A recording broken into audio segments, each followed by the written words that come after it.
Hindi mo na nga kailangan dumayo pa ng Ilocos para matikpan ito dahil dito lamang sa Taguig ay matitikman mo na ang napakasarap na empanada ni Tommy and Alex. Ayun na nga guys, nandito tayo ngayon sa Taguig, dito sa Sambong, corner sa Pagita.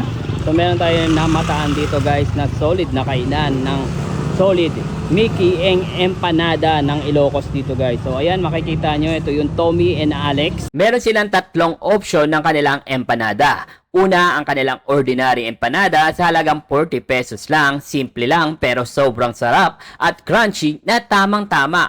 Pangalawa, kung gusto mo naman ng medyo extra, try mo ang kanilang special empanada na 75 pesos lamang. Meron itong isang buong itlog, longganisa, veggie, perfect combo ang lasa nito. At kung gusto mo naman ng napaka-overload na empanada sa halagang 135 pesos lamang, dalawang itlog, dalawang longganisa at punong-puno ng veggie, siksik sa sarap. Kung noodles naman ang hanap mo, meron din silang Mickey dahil ang kanilang Mickey noodles dito ay homemade, sariling gawa mismo nila. Meron din silang ordinary Mickey sa halagang 40 pesos lang, pero kung gusto mo ng mas special, subukan mo ang kanilang special Mickey sa halagang 55 pesos lamang. Alam mo ba na napakasarap at napakasolid ng noodles nila dito? Meron din silang siomai dito na 4 pieces lamang ay 40 pesos lang. Perfect pang merienda, pwede ring i-partner sa Mickey at empanada. So si Madam, ano po pangalan nila Madam?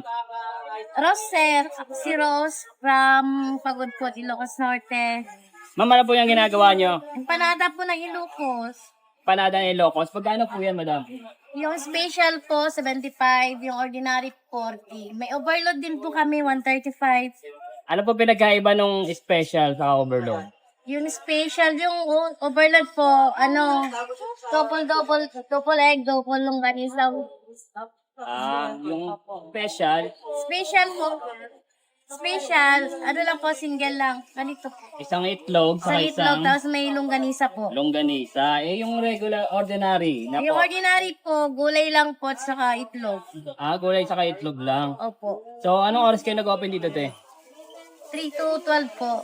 3 to 12. Maliban sa empanada, te, ano pa yung in-open natin dito? Mickey po, Mickey ng Ilocos. Homemade po yung Mickey namin. So, homemade yung Mickey nyo, yung noodles. Noodles po. So, kayo po yung gumagawa nun? Opo. Sige nga, te, pa-order nga po ako ng ano nyo.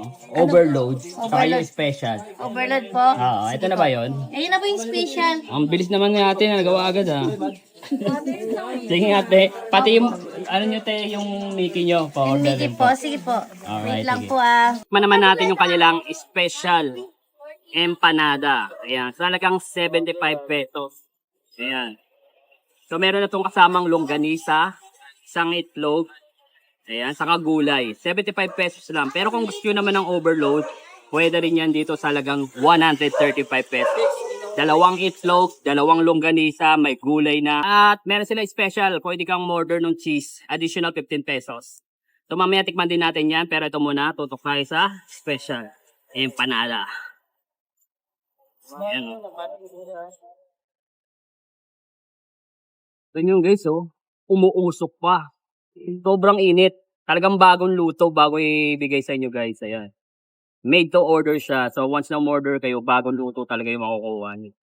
So titikman natin guys. Ayan, nakikita nyo naman yung longganisa saka yung itlog. Ayan oh.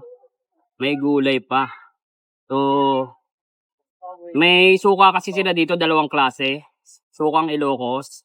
Saka itong sukang homemade. Kita mo, sila mismo yung may gawa. So una natin titikman siyempre yung sukang Ilocos. Bukas natin. Sheesh! Tikman natin.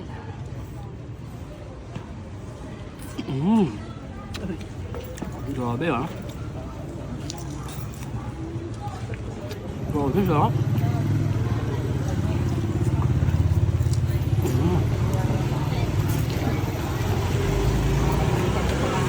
Grabe panalo. Sulit na sulit sa 75 pesos. Ayan. 75 pesos. Special. So ito naman yung kanilang overload. 135 pesos. Makikita mo yung difference niya. Ito isa, meron tayong additional 15 pesos na cheese. Ayan o. Tapos yung egneto, 2 peraso. Ayan. So mas malaki siya. Saka mas marami yung laman. Kaya siya overload. Titigman natin ito. Gamitin natin ng homemade. Ayan, vinegar. So, masarap dito sa homemade nila guys. Ang daming pipino, sibuyas. Ayan ang gustong-gusto natin, di ba? Damihan natin yan guys. Ayan oh. Tignan mo naman yan. Tignan natin kung ano mas masarap. Yung Ilocos na suka or yung sukang homemade. Ayan.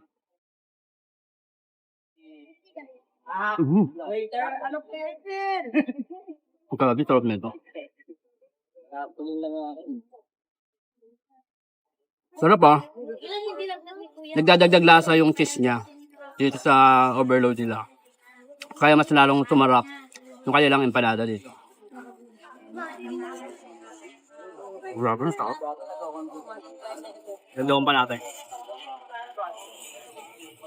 Ayan oh.